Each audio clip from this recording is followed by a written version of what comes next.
Hey friends, if wireless capability is turned off on your Windows computer, then please watch this video. I will guide you through the resolution. The first solution is to disable the airplane mode. So we have an airplane mode button here. If it is checked on, then the network will not work and you have to turn it off.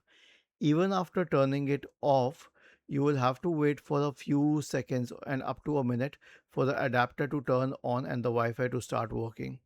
Once this is sorted, you can press the Windows key and the R key together to open the run window and type the command ncpa.cpl and hit enter. This will open the network connections window. Right click on the active network connection and check if it is enabled. If not, then you can enable it. Was this helpful?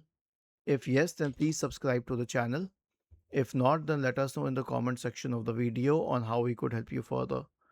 Thank you for watching this video and have a nice day.